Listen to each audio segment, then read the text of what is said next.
Hello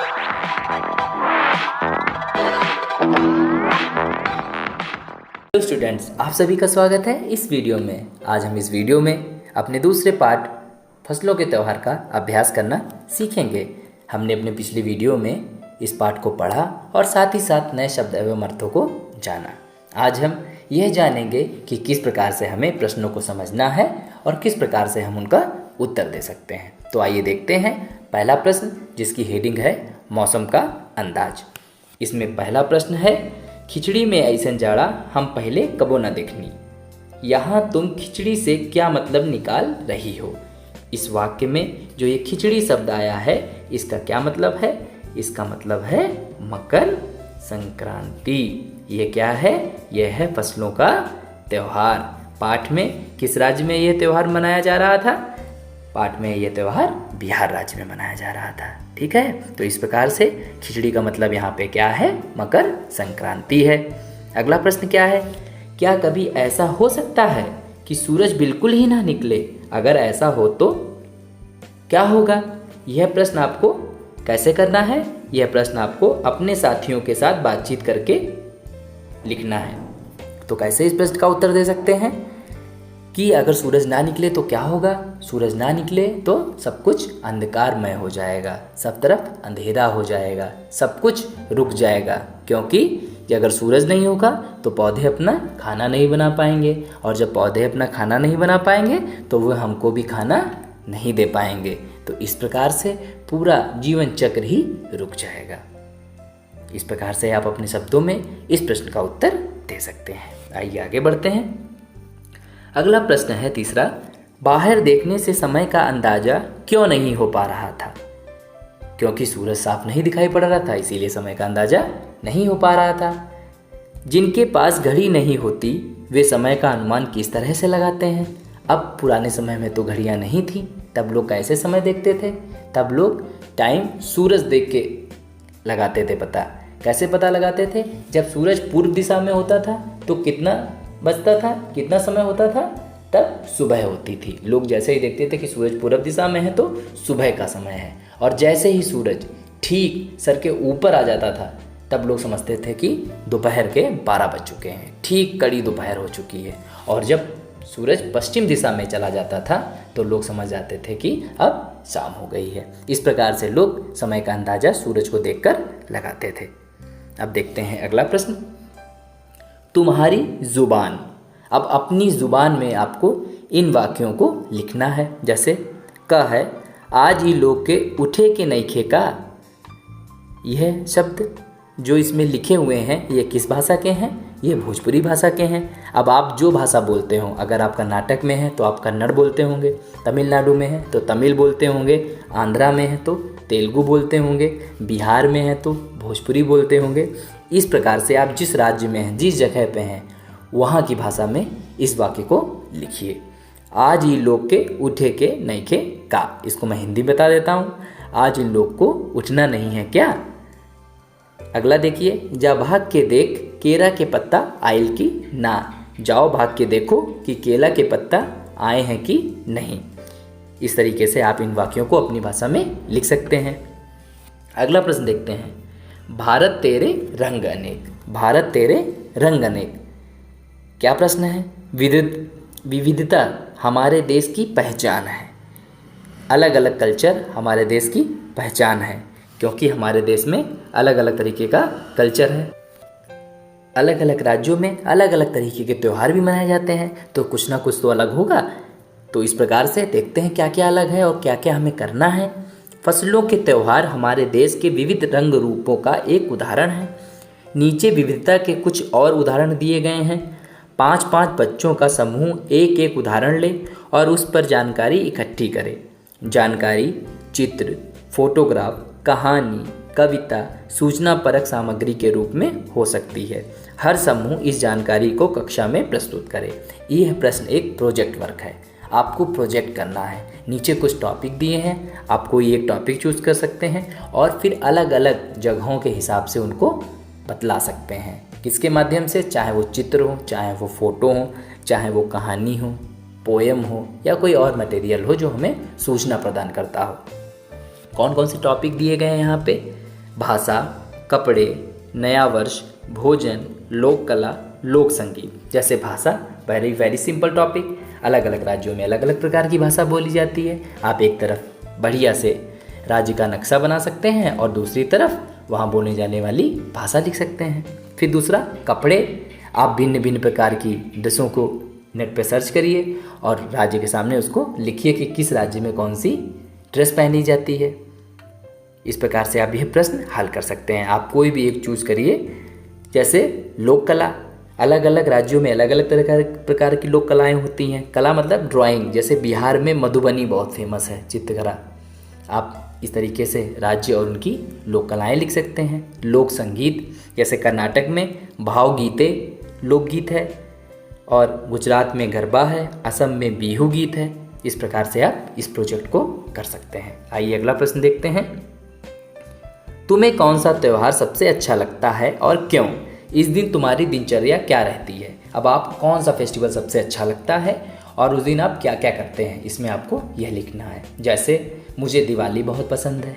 इस दिन घर में हम लोग सफाई करते हैं और फिर शाम को हम लोग नए नए कपड़े पहनते हैं और फिर पटाखे लेने जाते हैं। फिर हम पटाखे लाते हैं, पटाखे जलाते हैं, घर में दिए जलाते हैं, रोशनी होती है। लेकिन एक बात ध्यान रखिए आप लोग, दिवाली वाले दिन ज़्यादा पटाखे नहीं जलाने हैं क्योंकि हमें अपना वातावरण स्वच्छ रखना है। ठीक है, आप उस दिन दिए जलाइए, मिठाई बांटिए, है ना।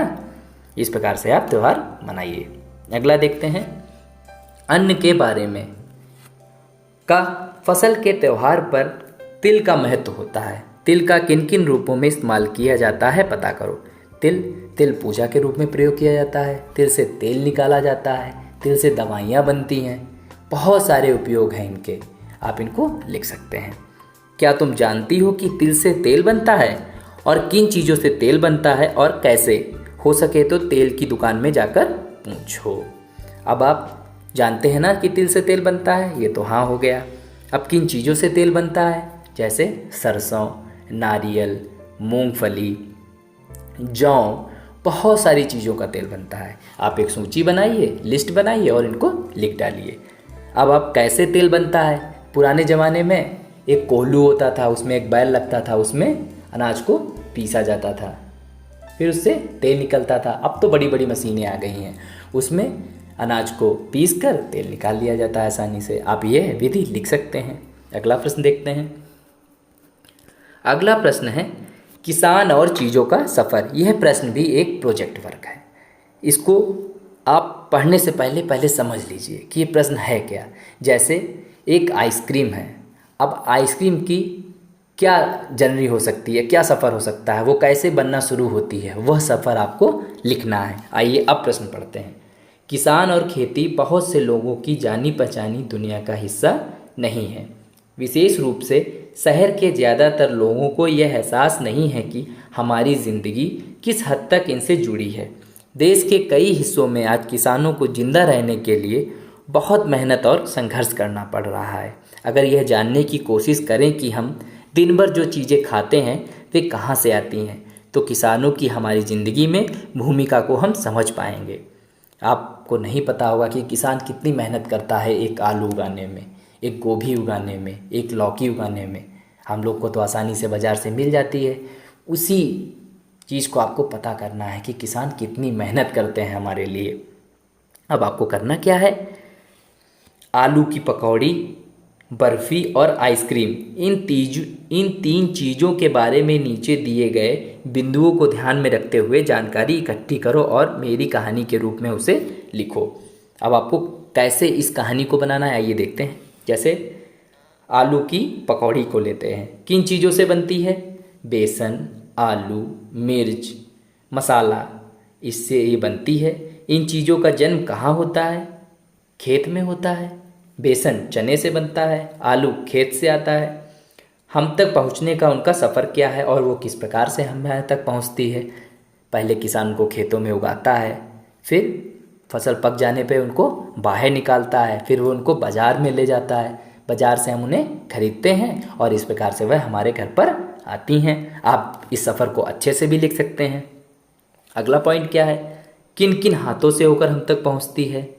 हम पूरे सफ़र में किन किन लोगों की कितनी मेहनत लगती है। इस पूरे सफ़र में किन लोगों की कितनी मेहनत लगती है। सॉरी, हमने गलत पढ़ दिया था। इस पूरे सफ़र में किन लोगों की कितनी मेहनत लगती है, किन किन लोगों की कितनी कितनी मेहनत लगती है। इन लोगों में से किसको कितना मुनाफा मिलता है और किसको कितना बेनिफिट होता है। अगले वर्ष कक्षा 6 में सामाजिक एवं राजनैतिक जीवन के बारे में पढ़ोगी तो ऊपर लिखे सफ़र में शामिल लोगों की दिनचर्या पता करने का मौका भी मिलेगा। अब आप जब नेक्स्ट क्लास में जाएंगे तो आपको पता चल जाएगा कि एक्चुअली में क्या सफ़र होता है इनका, ठीक है, और कौन कौन लोग इसमें शामिल होते हैं। आइए अगला प्रश्न देखते हैं। खास पकवान। गया। गया क्या है? गया बिहार का एक स्थान है, एक जिला है। गया शहर तिलकुट के लिए भी प्रसिद्ध है। हमारे देश में छोटी बड़ी ऐसी कई जगहें हैं जो अपने खास पकवान के लिए मशहूर हैं। पकवान मतलब स्वीट डिशेज, फेमस फूड। अपने परिवार के लोगों से पता करके उनके बारे में लिखो या बताओ। अब देखते हैं कैसे आप बता सकते हैं। जैसे आप कहाँ हैं इस समय, वहाँ की चीज़ पता करिए क्या फेमस है वहाँ का। जैसे मैसूर का मैसूर पाक, आगरे का पेठा, अलग अलग जगहों की अलग अलग चीज़ें फेमस है। इस प्रकार से आप इनकी एक लिस्ट बना सकते हैं कि कौन कौन सी चीज़ कहाँ कहाँ की फेमस है, ठीक है। अब आगे बढ़ते हैं। पिछले 2 वर्षों में तुमने काम वाले शब्दों के बारे में जाना। हमने पिछले वीडियो में आपको बताया था काम वाले शब्द और क्रिया। अब उसी से संबंधित यह एक अभ्यास है। इन शब्दों को क्रिया भी कहते हैं क्योंकि क्रिया का संबंध कोई काम करने से है। नीचे खिचड़ी बनाने की विधि दी है, इसमें बीच बीच में कुछ क्रियाएं छूट गई हैं। उचित क्रियाओं का प्रयोग करते हुए इसे पूरा करो। अब नीचे बंगाली खुर्ची बनाने की विधि दी गई है। इसमें आपको कुछ क्रियाएं हैं जो हम खाना बनाते समय करते हैं, उनको सही जगह पे भरना है। कौन कौन सी क्रियाएं कुछ दी गई हैं। छौंकना, छौंकना से दाल छौंकी जाती, फ्राई की जाती है। पीसना, ग्राइंडिंग। पकाना, कुक। धोना, वॉश।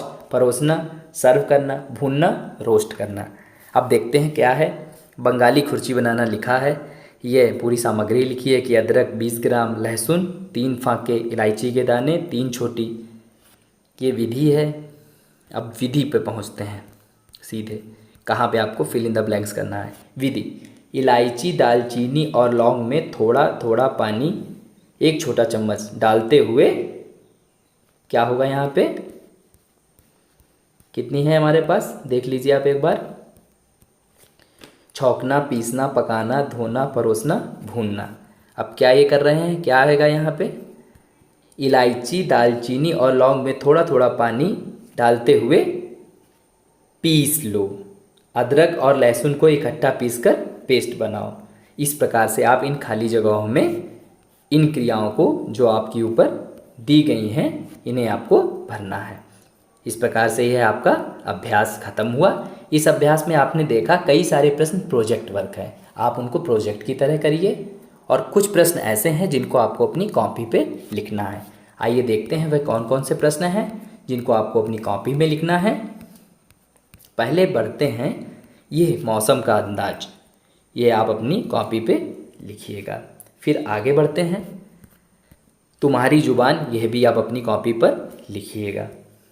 अगला प्रश्न देखते हैं जिसको आपको अपनी कॉपी पर लिखना है, अन्न के बारे में, यह भी आप अपनी कॉपी पर लिखिएगा। इसके बाद यह प्रश्न आपका प्रोजेक्ट वर्क था और यह प्रश्न आप हो सके तो अपनी बुक में ही हल कीजिएगा, ठीक है। इस प्रकार से फसलों के त्यौहार का अभ्यास खत्म होता है। आपको अगर कोई भी डाउट हो तो आप कमेंट बॉक्स में इसे पूछ सकते हैं। इसी के साथ आज के लिए धन्यवाद।